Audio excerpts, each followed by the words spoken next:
top stories tonight in Y News. The Department of Tourism eyes to launch an enhanced tourism slogan in the next weeks. The Civil Aviation Authority of the Philippines announces there will be no airspace shutdown during the maintenance activities for air traffic management system tomorrow. A Senate panel orders the detention of a drug enforcement officer after he was grilled to disclose the informant behind the 6.7 billion pesos worth of Cebu raid in October last year.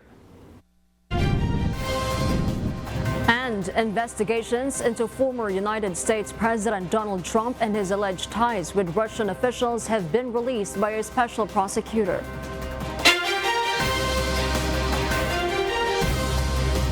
Good evening, Philippines and the world. Today is Tuesday, the 16th of May, 2023.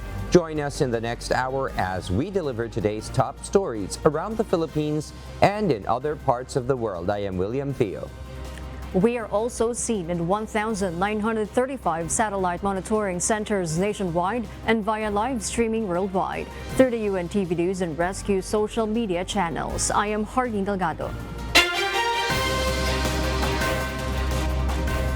First in the news, the Department of Tourism Secretary Cristina Frasco divulged that the agency is set to launch an enhanced tourism slogan in the next few weeks.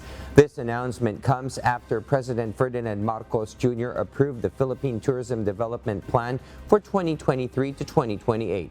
Nel Maribuhok reports.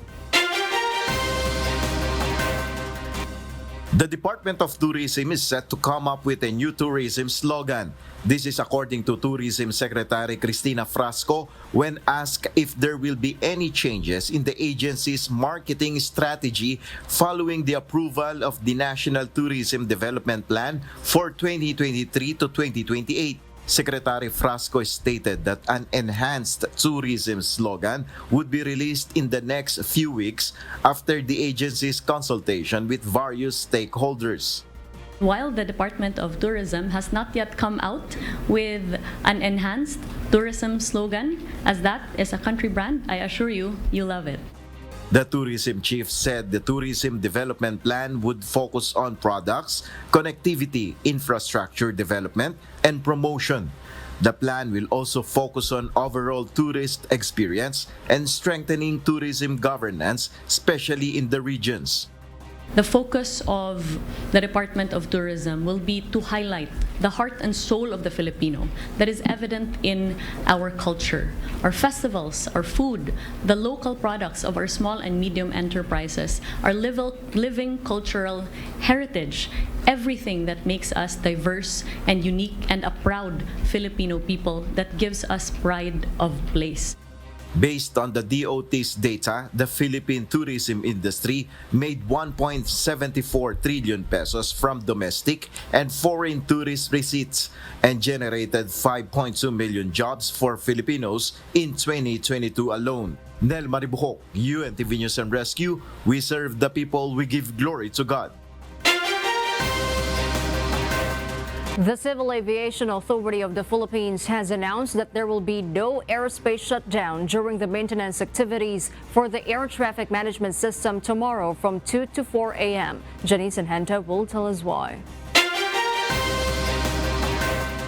After a series of simulation procedures conducted a week before the scheduled maintenance activities for the Air Traffic Management System or ATMS, the Civil Aviation Authority of the Philippines or CAAP has determined that there is no need to shut down the entire Philippine airspace during the maintenance scheduled for 2 a.m. tomorrow, May 17. According to CAAP Deputy Director General Captain Edgardo Diaz, there will be no disruptions to the communication and radar system of the airspace in the country. In-anticipate natin magkakaroon ng abrupt, a short disruption of our power supply. But we do not anticipate any disruption doon sa ating communication and radar sa mga airspace natin. Lumalabas po, continue lang ang business, no? Ang ibig sabihin, ang flow of traffic and monitoring, continuous po yan. Dahil naglalagay po tayo or maglalagay po tayo ng standby UTS bago natin tanggalin yung papalitan po natin. In addition to implementing a standby uninterruptible power supply, CAAP has stated that other contingency measures are in place for the maintenance activities. We reviewed all the electrical components, the effect, ang mga pwedeng mag-down, what will be the repercussion ng mga pagda-down ng system, and then naglagay kami ng mga contingency measures, backup system, and then backup to the backup, just in case magkaroon pa ng problema. Ang aming tingin, it will be probably po pinakamatagal mga isang oras na. Okay. Pero po continuous po, wala po shutdown kasi po naglagay po tayo ng standby UPS na siya pong i-online natin to supply power to our load side. Kaya gagana pa rin po. Meron tayong communication, meron tayong radar. Meanwhile, airline companies have announced that it will be a business as usual during the maintenance hours with no flight cancellations. AirAsia has stated that there will be no further flight adjustments or cancellations beyond their previous advisory. If you took it in principle, wala na rin kaming flight adjustments na maituturing Okay. para sa today and tomorrow. Opo. Kasi nasabihan na in advance, parang days in advance or weeks in advance yung mga pasahero natin. 2-4, so wala namang sagasa sa mga flights namin to. Business as usual po tayo sa AirAsia.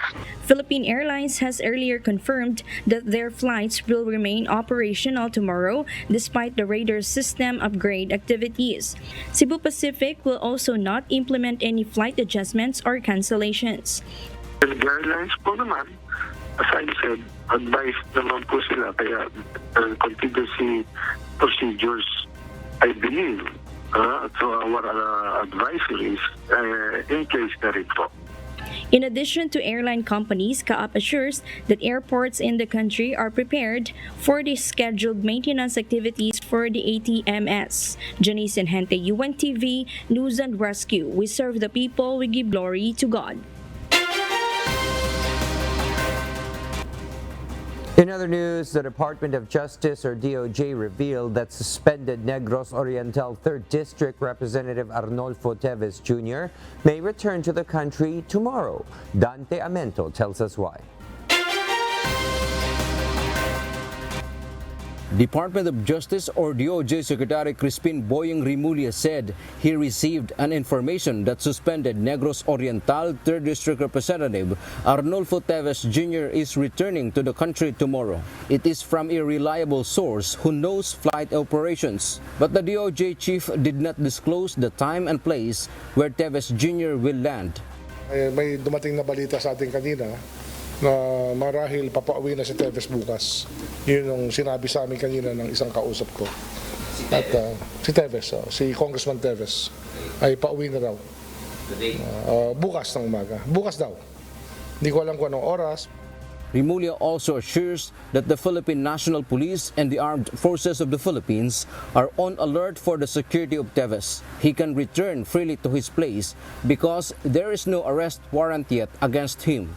I think that the countries by which he can enter in and out of at this point are already limited by the fact that he is already on Interpol notice and things are becoming more difficult for Mr. Teves to go around.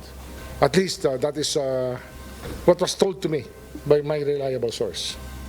Meanwhile, the filing of complaints against the legislator by the National Bureau of Investigation or NBI will be tomorrow at the Department of Justice.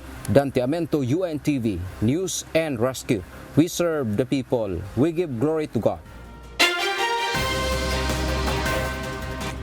A Senate panel has ordered the detention of a drug enforcement officer after he was grilled to disclose the informant behind the 6.7 billion pesos worth of shabu raid in October last year. This report will tell us why. The Senate Committee on Public Order and Dangerous Drugs moved to detain at the Senate Police Captain Jonathan Sosonko. This was after the Senate panel's chairperson, Senator Ronald De La Rosa, grilled Sosonko to reveal the informant behind the buy-bust operation of 990 kilograms of shabu worth 6.7 billion pesos in October last year. Sosonko was the head of the arresting team of the PNP Drug Enforcement Group or PDEG Special Operations Unit in Region 4A. Sino ng informant na yun? Hindi po, Huwag ko kulukuhin, ha? Papatuhin kita nitong may grupo na ito, ha? No. Huwag ko kulukuhin.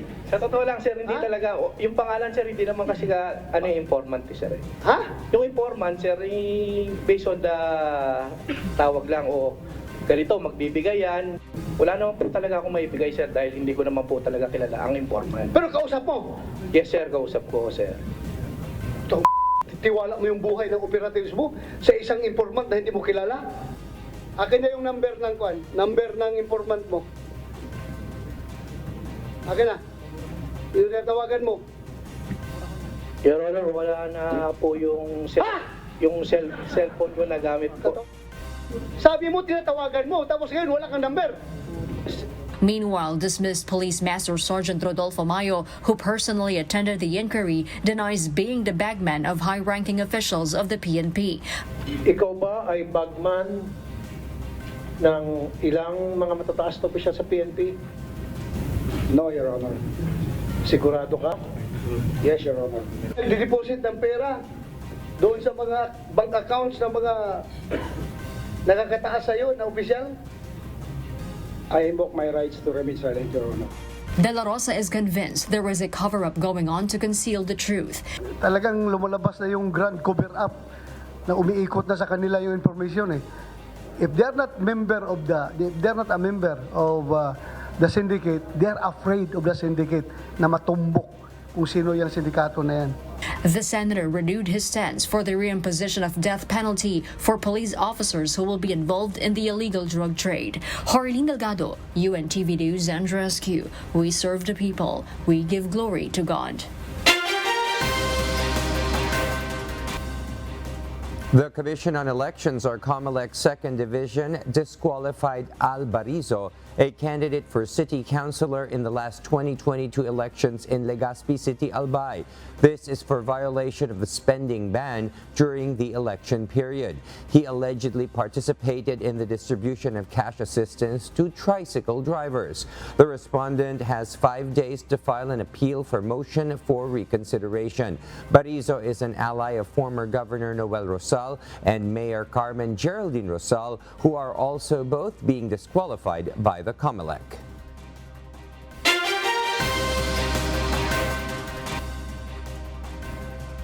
And for our news abroad, investigations into former United States President Donald Trump and his alleged ties with Russian officials have been released. Special Prosecutor John Durham condemned the Federal Bureau of Investigation and stated that the FBI should never have launched the probe. Nerissa Dando tells us why live.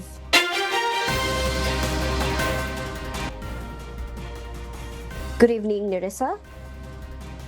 Good evening, Marvy. In a 300-page report, Special Prosecutor John Durham stated that the Federal Bureau of Investigation, or FBI, had used raw, unanalyzed, and uncorroborated intelligence to launch the full Trump-Russia probe. Durham also criticized the different standard used by the FBI for opening a full-fledged investigation, stating that it was rushed and far from the norm. A series of missteps by the FBI and the Justice Department were indicated in Durham's report. Meanwhile, the FBI announced corrective actions in a letter to Durham Monday, including steps designed to ensure the accuracy of secretive surveillance applications. The FBI released a statement following Durham's report, saying that the missteps could have been prevented if the actions had been taken in 2016 when Trump was accused of colluding with Russian officials to tip the outcome of the elections. Meanwhile, the special counsel did not recommend any charges against individuals regarding how the FBI unfairly handled the case, despite its strong criticism against the Bureau. Back to you, Marvy. Thank you, Nerissa, for that live report. Since the end of Title 42 last week, the United States has sent more than 2,400 people back to Mexico as part of a new policy that limits access to asylum at the southern border. In addition, thousands of asylum seekers were repatriated to more than 10 countries, including Colombia, Honduras, and Peru, according to Blas Nunez Neto, Assistant Secretary at the United States Department of Homeland Security. Nunez Nieto further states that there hasn't been a spike in border crossings after the record-breaking 10,000 crossings days before the contentious policy's expiration. This could be attributed to tougher penalties, which include a minimum 5-year ban on re-entry and the potential for criminal prosecution in the next attempt. Meanwhile, rights groups condemn the measures taken by the Biden administration, highlighting the dangers and discrimination asylum seekers face. However, Washington says that it would permit legal entry for as many as 30,000 people from Nicaragua, Haiti, Cuba, and Venezuela, provided applications are sponsored and submitted in advance with all other requirements met. And those are the reasons behind the news in other parts of the globe. I am Marvi Delfin, live from Australia. Good evening. For those watching our live streaming on YouTube, please click the subscribe button you see on your screen and ring the bell for notification. You may also follow us on Facebook. The government share in the Malampaya gas field has been retained at 60%, according to the Department of Energy or DOE, amid the Malampaya renewal agreement. Meanwhile, the Razon-led consortium who won the rights for the exploration in the Malampaya gas field is set to spend $600 million. Bernadette Tinoy will tell us why. The Department of Energy or DOE reports that the royalty sharing between the contractor and the government has been retained at 60% for the government and 40% for the contractor's share. The agency added that Malampaya has been depleting with limited sources in the main field. However, with the partnership of contractors, this opens up new opportunities for the Malampaya gas field and provide services. According to Energy Secretary Rafael Lotilla, the Malampaya gas power plant is a large-scale operation that cannot be solely shouldered by the government.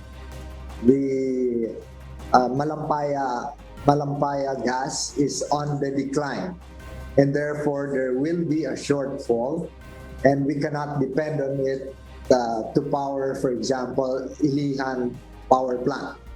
So we lost Ilijan since June 5 of 2022, and that's why we have thin reserves. But then, in Luzon at least, we expect the new projects for the importation of liquefied natural gas to make up for the shortfall in the Malampaya supply. And this is the one that we are focusing attention on now. Meanwhile, the Razon-led consortium has won the exploration and extraction rights and is set to spend $600 million in the Malampaya gas field. Undersecretary Alessandro Sales of DOE said the consortium will need to spend $18 to $19 million per well, and the agreement requires the drilling of deep water wells from 2024 to 2029. Bernadette Tinoy, UNTV News and Rescue. We serve the people, we give glory to God. The Land Transportation Franchising and Regulatory Board, or LTFRB, reiterated that it does not tolerate fare overcharging among public transportation. The statement came after reports of fare overcharging being practiced by motorcycle taxis to hapless commuters. LTFRB Chairman Attorney Teofilo Guadis III, who is also the head of Motorcycle Taxi Technical Working Group, emphasized that fare matrix was crafted to ensure that fares charged by all public transport operators from commuters should be fair and equitable. Chairman Guadis stated that the technical working group will investigate the matter. The country is expecting 391,000 doses of bivalent vaccines next week. The said vaccines will be given to the priority group. Gladys Tuabi will tell us why. The Department of Health or DOH has already completed the needed requirements for the donated bivalent vaccines. That is why the country is expecting 391,000 of bivalent vaccines next week. These bivalent vaccines, which is around 391,000 doses, will be arriving hopefully by next week already. The said vaccines will be first given to the priority group, including healthcare workers and the elderly. In connection to this, implementing units will gather on Sunday to undergo orientation on how the vaccines will be given. Meanwhile, after the delay of bivalent vaccines to be donated by the COVAX facility, due to some legalities matter, the DOH said they are once again coordinating with the COVAX facility to push through with the donation of the vaccines. Itinuloy na natin yung ating negosasyon na atin pong sinagawa nung first quarter na tayo po ay nakipag-usap na interesado tayong matanggap pa rin yung additional 2 million doses from the COVAX facility. So atin pong pagpupursigihin para matanggap din po natin itong mga doses na to para makapagbigay pa tayo ng additional protection, especially to our vulnerable population. 2 million doses of bivalent vaccines are expected to be donated by the COVAX facility in the country. As the COVID-19 positivity rate in the country continues to rise, the DOH says there is nothing to worry about, since the positivity rate should not be the indication in measuring the country's COVID-19 situation. For us to see the picture of how COVID is affecting us right now, we look at hospital admissions, we look at healthcare utilization. As long as our healthcare system is preserved, ang ating pong mga nauospital ay hindi po dumadami, tayo po ay okay. Hindi po natin kailangan magpanik. Although, syempre, kailangan vigilant tayo. Gladys Tuabi, UNTV News and Rescue. We serve the people, we give glory to God. The powerful Commission on Appointments or CA approved the ad interim appointment of Rex Gatchalian as the Secretary of the Department of Social Welfare and Development or GSWD. As he faced the panel, members of the commission asked Gatchalian on several programs of the agency. Gatchalian announced they will launch chatbots to help beneficiaries in completing the requirements. He adds the creation of a digital food stamp is now underway, which aims to help 1 million food-poor families in the country.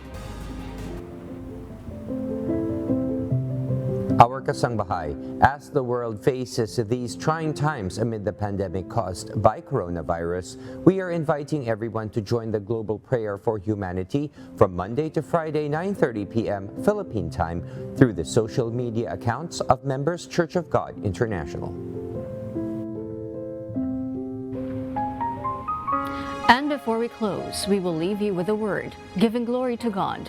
From the book of 1 John, chapter 1, verse 8, it says, "If we say that we have no sin, we deceive ourselves, and the truth is not in us."